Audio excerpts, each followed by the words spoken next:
Thank you guys both for joining me today. Why don't we first start off with Sayibu? If you could just introduce yourself, tell us about where you're from and what you're currently doing. Thank you very much for connecting me. Alhassan Sayibu is my name. I am from Nanton Kurugu in a community in the northern part of Ghana at Sayibu Nanton district. And then I was a counterpart for Katie Griesberg at the Peace Corps 2017. And also joining me today is Jacob, who was a Return Peace Corps volunteer. Jacob, thank you so much for joining us today as well. Let me go back to you. Can you tell us about your time in the STARS program? How old were you when you did it, and how did it affect? I was 22 when I got to STARS, and then it was very fantastic for me. I learn a lot, I teach a lot, and then I appreciate more, honestly. And the conference was so fantastic. I think it was the best conference, it was the best camp among all STARS conference since Peace Corps started. Everybody was happy, friendly, and the children learn a lot. And what was something that you took away from the camp? One lesson, I learned how to do bataking. I learned how to plan. I learned how to control malaria. That is grassroots soccer. It was very nice, very comfortable. And then I learned how to do scientific and then mechanical engineering. I learned a lot. And I learned sign language. I teach sign language too. And when you went back to your village, did you bring any of that back? Did you teach others what you learned?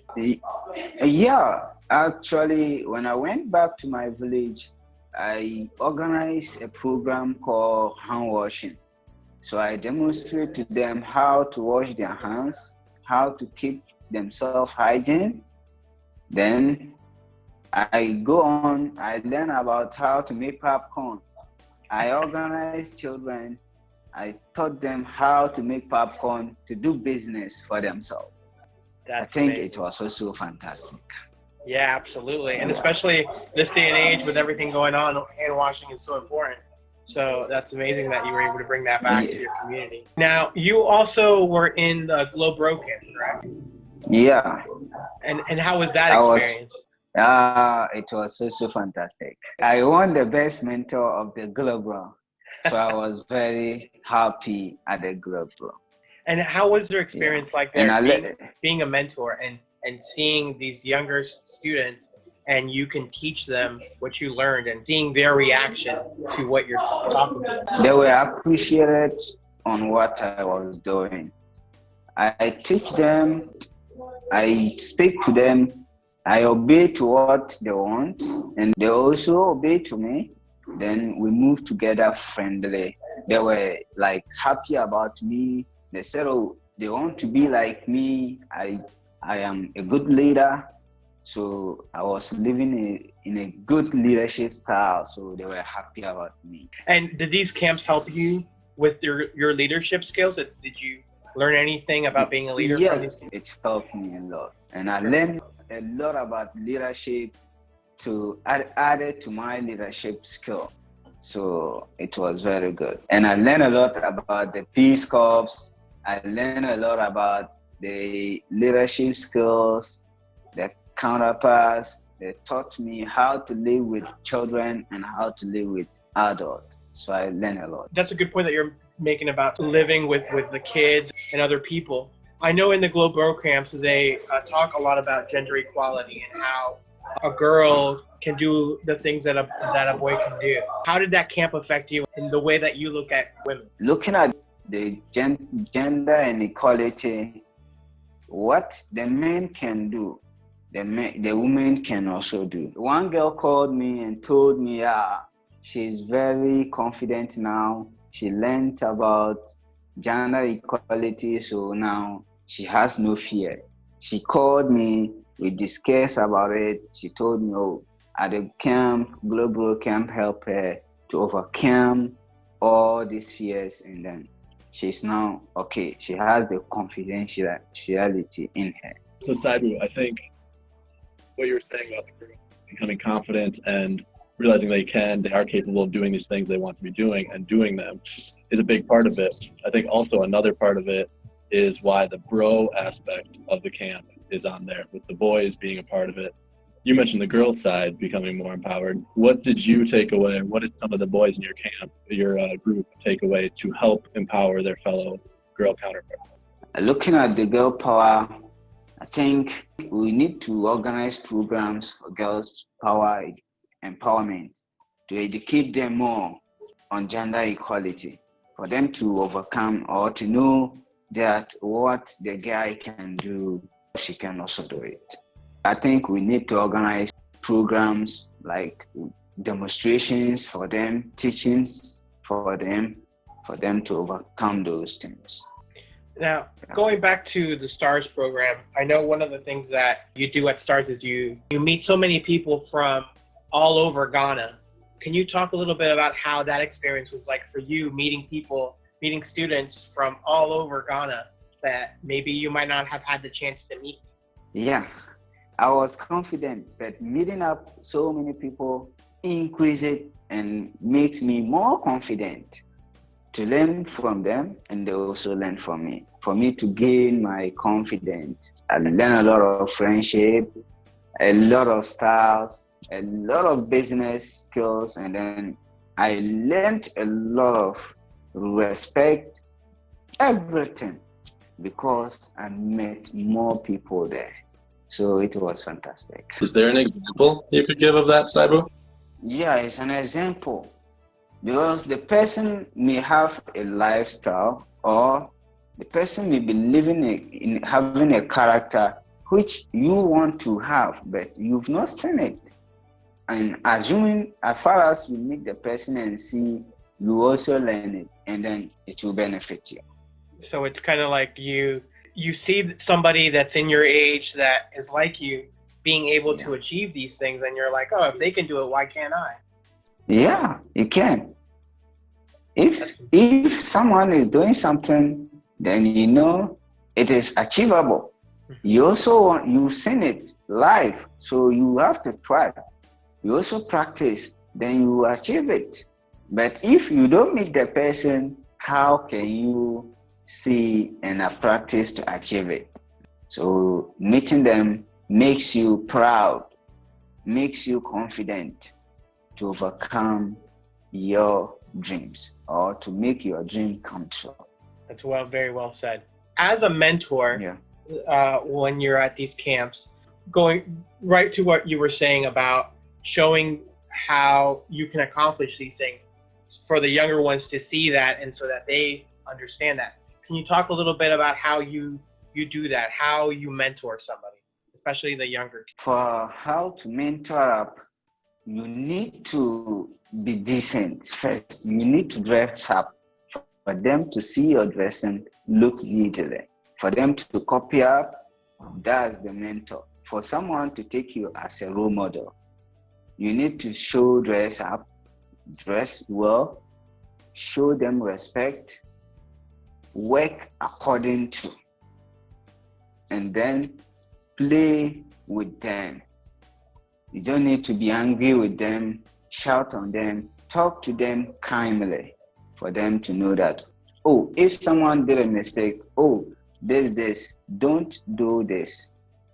Okay, next time you do this, next time you do that, you are teaching them, you are showing them how to go through.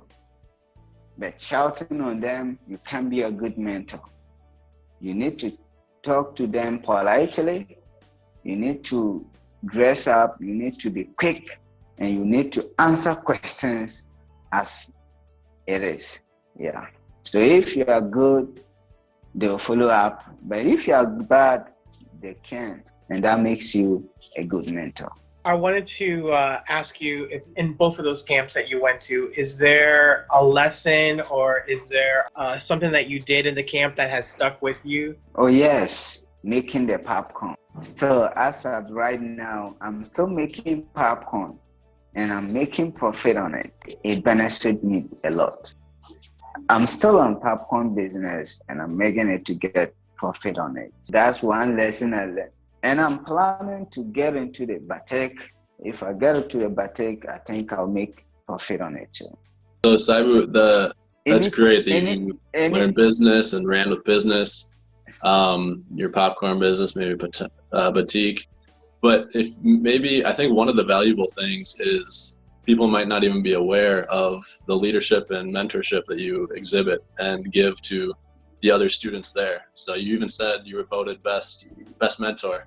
So that came from something, and that means you made an impact too. So you're talking about the business side, which is great. That's awesome that you walked away with that. But there's also a lot more that you accomplished, whether you're aware of it or not.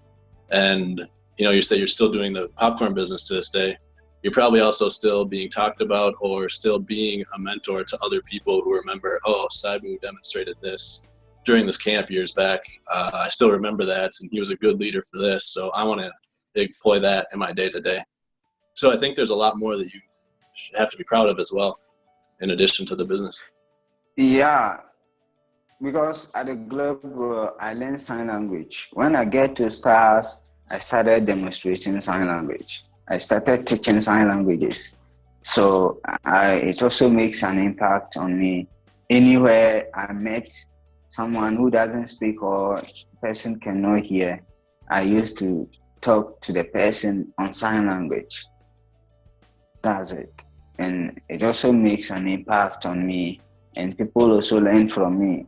As of right now, at my community, when I went there, anytime I get to the school, I teach the children sign language. I tell them, oh, let's learn it. You may meet someone out there and you can speak with the person without talking. So I get to the GSS, I taught them sign language, I demonstrate to them, and then they follow. Also, grassroots soccer, I always taught them how to prevent themselves from malaria, HIV, prevention. I always teach them on it, and I do demonstration a lot for them. Yeah. That's awesome. When you talk about malaria, I definitely understand that part, because that was a lot of my work that I did when I was in the Peace Corps, was malaria prevention. So I'm very happy to hear that somebody is continuing to work on malaria prevention. So thank you so much for your job there. I had about 2-time program at the school for malaria control. Always once a week or twice in a week, to demonstrate how to prevent malaria and how to prevent HIV. That's great. Thank you so much for continuing to work in those things. Just to wrap things up, I wanted to ask you if, for the people here in the United States and around the world that don't understand how these camps work and what these camps are about, can you just let them know why this is so important to continue to do these camps? Yeah, these camps is very important, and it has to continue because the young people are benefiting a lot from it. The upcoming students are benefiting a lot from it. And then students who always attend develop knowledge from the camp and went back to school to develop it or to teach others who are at school. And then the world will be developing. So this camp is very important and it needs to continue because it has more benefit on it. Children, students, people benefit a lot from those camps. is very important. As for me, it helps me a lot. I learn about different kind of leadership. I learn about different kind of malaria control, HIV. I learn a lot about how to live in the society, how to plan your future, how to become someone in future. Is too very fantastic, very fantastic. So the camp should continue to help the upcoming students to achieve their goals. Perfect. Yeah. Thank you so much. Thank you so much, both of you, for taking the time out of your day to talk to me about this. And we really appreciate everything that you're doing over there in Ghana. Thank you so much. Thank you, Sayibu. Thank you.